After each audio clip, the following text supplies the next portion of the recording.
35 fighter jet को Iran ने बनाया है निशाना। ईरानी सेना ने हमले की तस्वीरें भी जारी की हैं। ईरान की मिसाइल ने F-35 को हिट किया है। ईरानी सेना का यह बड़ा दावा है। तस्वीरें जारी कर ईरानी सेना ने दावा किया है कि मिसाइल ने F-35 को हिट किया है और तस्वीरें बता रही हैं कि किस तरह से यह हमला हुआ है। और अटैक के बाद F-35 पर यह हमला हुआ और यूएस के सबसे आधुनिक लड़ाकू विमानों पर ये बड़ा हमला किया गया है। चलते हैं सीधे न्यूज रूम हमारे सहयोगी राजीव रंजन के पास। राजीव, ये बड़े हमले के दावे हैं, तस्वीरें भी ईरान जारी कर रहा है। अपडेट इस वक्त क्या है, कितनी बड़ी तबाही हुई है? देखिए, बहुत बड़ी तबाही हुई है। F-35 कोई मामूली विमान नहीं है। अमेरिका का कह सकते हैं कि शान है, 5th जनरेशन फाइटर है ये। और ये इस एयरक्राफ्ट का मतलब अगर कुछ भी डैमेज होता है, नुकसान होता है, तो अपने आप में बहुत बड़ा नुकसान है। सबसे बड़ी बात ये समझिए कि 5वीं पीढ़ी का एयरक्राफ्ट है।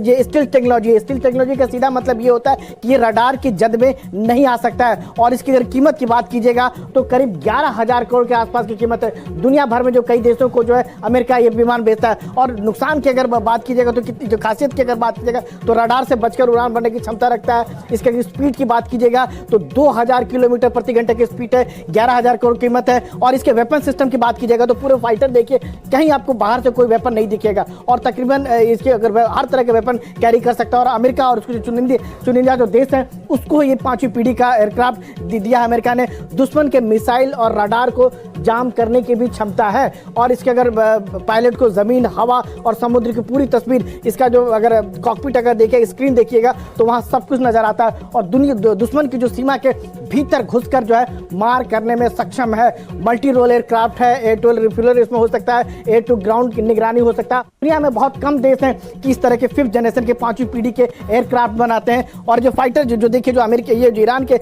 हवाले से दावा किया गया है कि वही F-35 है जिसको निशाना जो ईरान ने बनाया हुआ है। और जिस वजह से इस फाइटर को जो है जो इमरजेंसी लैंडिंग करनी पड़ी हुई। हालांकि अमेरिका ने इस बात की पुष्टि नहीं की है, लेकिन F-35 को इस तरह भी हिट करना, नुकसान पहुंचाना ईरान जैसे देश के लिए बहुत बड़ी बात है। एक ऐसा फाइटर 5th जनरेशन के एयरक्राफ्ट जिसको दुनिया भर में अमेरिका बेचता है, बहुत कम देशों को बेचता है, और उसमें इतना भी नुकसान होना एक बहुत बड़ी बात है। बिल्कुल, बहुत बड़ा दावा ईरान कर रहा है। हालांकि अमेरिका की तरफ से इस बात की पुष्टि होनी अभी बाकी है। दो खास मेहमान रक्षा विशेषज्ञ जुड़ रहे हैं हमारे साथ, मेजर जनरल अनुज माथुर और ग्रुप कैप्टन यूके देवनाथ। आप दोनों से अगर मैं शुरू करूं, मेजर जनरल माथुर, ये जो बड़ा दावा IRGC ने किया है कि F-35 को उसने नुकसान पहुंचाया, हालांकि अमेरिका की पुष्टि होनी अभी बाकी है, लेकिन जितनी तेजी से उसके टॉप लीडरशिप को, सेकेंड रंग लीडरशिप को अमेरिका और इजराइल खत्म कर रहे हैं, उतनी ही तेजी से ईरान पलटवार कर रहा है। जय हिंद। देखिए, ये पलटवार ईरान क्यों कर पा रहा है, ये बात हमको समझने की आवश्यकता है। ये पलटवार ईरान इसलिए कर पा रहा है कि उनकी जो स्ट्रेटेजी है, उस स्ट्रेटेजी के हिसाब से उन्होंने इस प्रकार का एक वहां पर अपना 3 Ds मैं कहता हूं इसमें है, डेलीगेट, डिस्पर्स और डिसेंट्रलाइज। उन्होंने डेलीगेट किया हुआ है, अपने एसेट्स को डिस्पर्स करके रखा हुआ है, और डिसेंट्रलाइज उसकी अथॉरिटी की भी है। और उनके बहुत सारे सेमी ऑटोनोमस इनके टुकड़ियां इन्होंने बना करके रखी हुई हैं, जिनके अपने मिसाइल्स हैं, अपने ड्रोन्स हैं, अपना कमांड एंड कंट्रोल स्ट्रक्चर है, अपना लॉजिस्टिक्स है और अपने कम्युनिकेशंस हैं। और ये तमाम इसी वजह से वो किसी भी प्रकार के नुकसान जो है वो न केवल अमेरिका और इजराइल बल्कि अरब देशों के ऊपर लगातार पहुंचाते जा रहे हैं। आप कितनी भी लीडरशिप खत्म कर लीजिए, लीडरशिप खत्म करने से डिसीजन मेकिंग अफेक्ट हो सकती है, लेकिन ये जो सेल्फ कंटेन्ड यूनिट्स हैं ये लगातार शत्रु के ऊपर नुकसान पहुंचाने में सक्षम हैं। और वही वजह है कि आप इस प्रकार के नुकसान वहां देख रही हैं, पहली बात। और जो ग्राउंड पर गल्फ कंट्रीज में नुकसान हो रहा है, जैसा कि आपने अपनी रिपोर्ट में भी बताया कि वहां पर कतर में इतना जबरदस्त वहां पर गैस का नुकसान हो गया है, तो ये तमाम चीजें इस वजह से हो रही हैं कि वो उन्होंने अपनी पलटवार की काबिलियत को संचयित करके रखा है। एक प्रिंसिपल ऑफ वॉर होता है सिकता, उसको कहते हैं इकोनॉमी ऑफ एफर्ट। इसका मतलब यह है कि आप अपने एसेट्स को इस प्रकार से इस्तेमाल करो कि वो आपके उद्देश्य की प्राप्ति में वो आपको मदद करें और सही समय पर, सही मात्रा में, सही स्थान पर। से वो इस युद्ध में जुटा हुआ है मेजर जनरल, जिस तरीके से वो युद्ध में जुटा हुआ है, चाहे वो दुनिया भर की अर्थव्यवस्था को हिला रहा है, स्ट्रेट ऑफ हॉर्मुज को उसने अपने कब्जे में लिया हुआ है। एक बड़ी चुनौती अमेरिका के लिए स्ट्रेट ऑफ हॉर्मुज इस वक्त बनी हुई है। Group captain Devnath, energy sources को अटैक करना, जैसा कि कतर लगातार कह रहा है कि अगले 5 सालों में अब जो आपूर्ति है उस पर भरपाई कर पाना अब बहुत मुश्किल होगा। तो ना सिर्फ अर्थव्यवस्था बल्कि जो सैन्य एमिनिशन है या फिर आर्म्स है उसको भी लगातार नुकसान पहुंचा रहा है, तो युद्ध की तरह पूरी तरह से ईरान इस वक्त इस मैदान में है। हाँ, सिकता हो रहा है कि ईरान ने समझ लिया है कि दुनिया में अगर दबाव डाला जाएगा तो वो दबाव डोनाल्ड ट्रंप की तरफ ट्रांसफर हो जाएगा। तो दो तरीके हैं दुनिया के दूसरे देशों पर दबाव डालने के लिए, ईरान जानता है। एक तो स्ट्रेट ऑफ हॉर्मुज को बंद करके जो सप्लाई चेन का रास्ता है उसको चोक कर दिया गया है ईरान के द्वारा, और दूसरा है कि ईरान अब जहां जहां कच्चा तेल और गैस का प्रोडक्शन हो रहा है उसको भी हिट कर रहा है। दोनों को जब इफेक्ट ऐड किया जाए तो अमेरिका के जो दोस्त मित्र देश हैं, Japan, South Korea, Taiwan, Canada, Europe, Australia, इन पर बहुत ज्यादा इन्फ्लेशनरी प्रेशर आ रहा है। इन सब देशों में पेट्रोल डीजल की कीमत, गैस की कीमत कहीं पर 25%, कहीं पर 30% बढ़ा दी गई है, जिससे कि आने वाले समय में ना सिर्फ उनका ट्रांसपोर्ट वरन उनका ट्रेड और इंडस्ट्री भी एडवर्सली अफेक्टेड होगा। तो ये सारे देश जो कि अमेरिका के मित्र देश हैं अब डोनाल्ड ट्रंप के ऊपर दबाव डाल रहे हैं, जैसा कि ईरान ने प्लान किया था कि इस युद्ध को बंद करो। कल एक इंडिकेशन आया जो कि बहुत ही आश्चर्यजनक है। अमेरिका ने सबसे पहले इंडिकेशन दिया कि शायद वो ईरान को अब कच्चा तेल का व्यापार करने देगा। आज से 30 साल पहले अमेरिका ने सैंक्शन लगाया था ईरान के ऊपर कि वो दुनिया में किसी को कच्चा तेल नहीं बेचेगा। इस सैंक्शन को अब अमेरिका दबाव में आके उठा रहा है। जी, तो इस वक्त जो जरूरी है वो कर रहा है ईरान। सैन्य ताकत को नुकसान पहुंचा रहा है, साथ ही अर्थव्यवस्था को हिलाकर रख रहा है। जंग में अमेरिका को 1 लाख करोड़ से ज्यादा का नुकसान हुआ है। अब तक अमेरिका के 16 मिलिट्री एयरक्राफ्ट क्रैश हो चुके हैं। Drone, fighter jets, refuel jet समेत 16 सैन्य एयरक्राफ्ट क्रैश हो चुके हैं। तो लगातार अमेरिका की सैन्य ताकत को ईरान चोट पहुंचा रहा है, और जैसे कि आप इन तस्वीरों में देख रहे हैं 16 सैन्य एयरक्राफ्ट क्रैश हो चुके हैं। राजीव रंजन हमारे साथ न्यूज रूम से बने हुए हैं। पूरी कोशिश है इस युद्ध में ईरान की कि जितना हो सके वो नुकसान पहुंचाए अमेरिका को और उसकी सैन्य ताकत को, सुपर पावर को नुकसान पहुंचाना वाकई एक कड़ी मैसेजिंग ईरान की होगी। राजीव, बिल्कुल बहुत बड़ा मैसेज है, और उस अमेरिका को जिसके बारे में कोई सोच भी नहीं सकता है और ग्राफिक्स के जरिए समझे तो युद्ध में जो अमेरिका का नुकसान है। कुवैत में 3 F-15 लड़ाकू विमान क्रैश हुए हैं। इराक में बात करें F-35 स्टील्थ फाइटर जेट पर अटैक होना, इराक में KC-135 रिफ्यूलर विमान का क्रैश होना, फिर उसके बाद जो है 10 से 12 MQ-9 रीपर ड्रोन गिरने का दावा करना। जॉर्डन में जो थार्ड मिसाइल सिस्टम है जिसके बारे में अमेरिका दावा करता है कि इसके होते हुए कोई हमला नहीं कर सकता है, उसको करना। पेट्रियट मिसाइल सिस्टम को तबाह करने का दावा। तो कतर में जो है आप अर्ली वार्निंग रडार सिस्टम जो ध्वस्त कर देना, यूए में सैटेलाइट कम्युनिकेशन सिस्टम को तबाह कर देना। तो अब तक जो है अमेरिका के 13 सैनिकों की मौत, 200 घायल। उस अमेरिका का जिसके बारे में कोई सोच भी नहीं सकता है। दुनिया के में एक जो मित्र जो चला रहा है अमेरिका माइटी जिसको कहा जाता है, और सबसे बड़ा सुपर पावर, सबसे बड़ा ताकतवर मुल्क को ईरान जो नुकसान पहुंचा रहा है, जिस तरह का लगातार पलटवार कर रहा है, तो अपने आप में एक बहुत बड़ा मैसेजिंग है जो अमेरिका के कह सकते हैं कि एक तरफ का अपने हिसाब से वर्ल्ड ऑर्डर जो है वो तय करने की फिराक में होता है, तो आप कहीं ना कहीं उसकी छवि को, उसकी साख को जो कह सकते हैं एक बहुत बड़ा धक्का लगा है यहाँ पर। बिल्कुल लगातार चोट पहुंचाने की कोशिश है। मेजर जनरल अनुज माथुर, कल डोनाल्ड ट्रंप का जो बयान होता है वो आज पलट जाता है।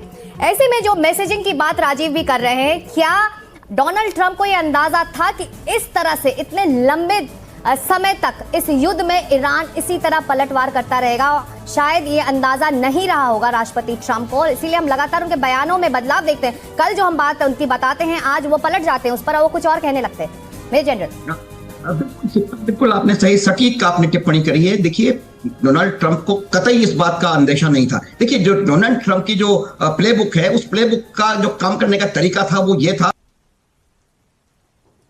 कि remove the head, locate the head, remove the head, तो बॉडी विल फॉल इटसेल्फ। ये कई जगह हुआ, लेकिन ये शतरंज का खेल ईरान में नहीं हो पाया कि बादशाह मरा और गेम ओवर। तो इस वजह से जब उन्होंने ये उनको लगा था कि अगर हम उनके इतने 30-40 top leader, top military commander, scientist को और खामने को इकट्ठा एलिमिनेट कर देंगे तो पूरा वहां पर बवाल मच जाएगा और तुरंत जो है ईरान घुटनों पर आ जाएगा, ऐसा हुआ नहीं। और हुआ नहीं की वजह थोड़ी देर पहले हमने उसको डिस्कस किया था, और इस जगह पर वो गलत हुए। और यही वजह है कि जिन चीजों को लेकर के उन्होंने शायद ये युद्ध प्रारंभ किया था, उनमें से कोई भी इनको मिलते हुए नजर नहीं आ रही है। ना रिजीम चेंज हुआ है, ना न्यूक्लियर के ऊपर ये कुछ कर पाए हैं, ना ड्रोन मिसाइल के इंडस्ट्री के ऊपर इनका बहुत ज्यादा दबाव प्रभाव पड़ा है, ना ही उनके किसी भी प्रकार से इन्होंने अपने प्रॉक्सीज को मदद करना मना किया है। जो भी बातें डोनाल्ड ट्रंप ने पहले कही थी, जिस वो हो नहीं पाई, इसी वजह से सिकता आप देखेंगी कि वो किस तेजी से अपना गोल्ड पोस्ट बदल रहे हैं। आज अमेरिका की परिस्थिति ये है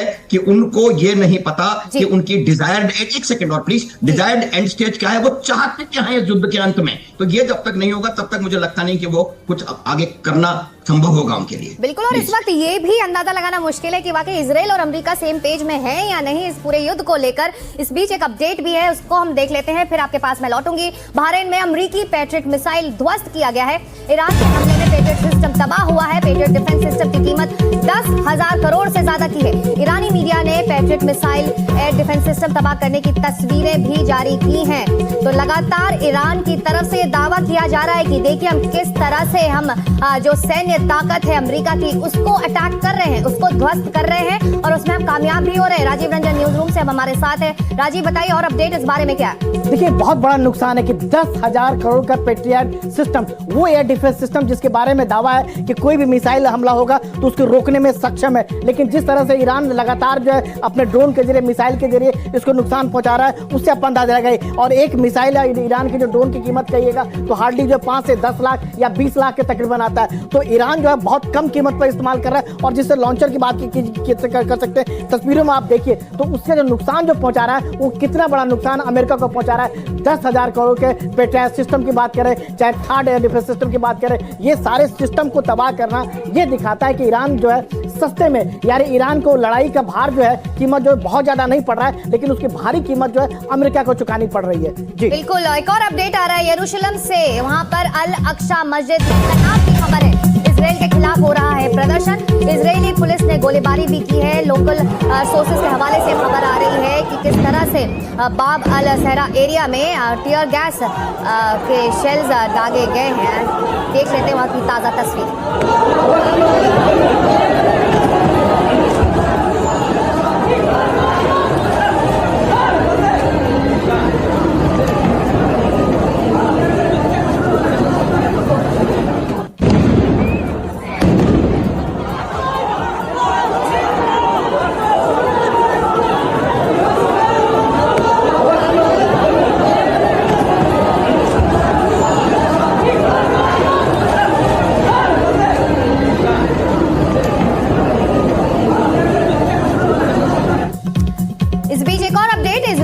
प्रधानमंत्री नेतन्याहू का बयान सामने आया। ईरान को युद्ध में बड़ा नुकसान हुआ है, यह दावा किया है नेतन्याहू ने।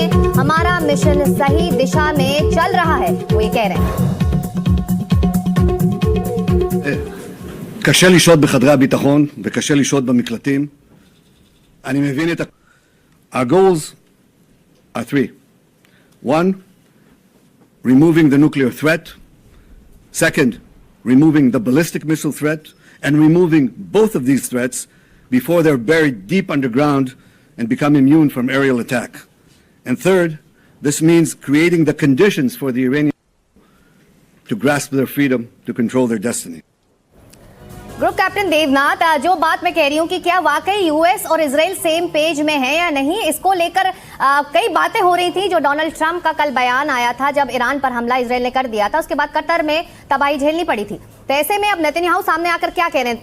अब वहां पर वीरान दे रहे हैं कि मुझे कुछ नहीं हुआ है, और साथ ही ये बताने की कोशिश कर रहे हैं हाँ हम सेम पेज में हैं, इजराइल ने अमेरिका को ड्रैग नहीं किया है इस वॉर में, और हम कैसे बता सकते हैं डोनाल्ड ट्रंप को कि उन्हें क्या करना है? डोनाल्ड ट्रंप को कोई कुछ नहीं बता सकता। तो बेसिकली नेतन्याहू ये मैसेज देना चाह रहे हैं कि हम जो वो कर रहे हैं जो अमेरिका चाह रहा है। सिकता, इस युद्ध के शुरुआत होने के पहले ही अमेरिका ने इजराइल को कह दिया था कि ईरान के जो ऑयल इंफ्रास्ट्रक्चर है उस पर हमला नहीं करना है। इसका बहुत बड़ा रीजन था कि अमेरिका का आकलन था कि ईरान के ऑयल इंफ्रास्ट्रक्चर पर अगर हमला होगा, दो नुकसान, एक तो दुनिया भर में कच्चे तेल की कीमत बढ़ जाएगी और उससे अमेरिका के सहयोगी देश और नेटो के देशों को नुकसान होगा। फिर वो दबाव डालेंगे अमेरिका के पास। दूसरा बड़ा कारण था, अमेरिका ने शुरुआत दौर में ही कह दिया था इजराइल को कि ईरान के 1 महीने के अंदर ईरान में सत्ता परिवर्तन हो जाएगा और ईरान का पूरा जो ऑयल ड्रिलिंग रिग है, रिफाइनरीज हैं, डिस्ट्रीब्यूशन नेटवर्क है, ये सब अमेरिका के कैपिटलिस्ट ऑयल कंपनीज के हाथ में आ जाए।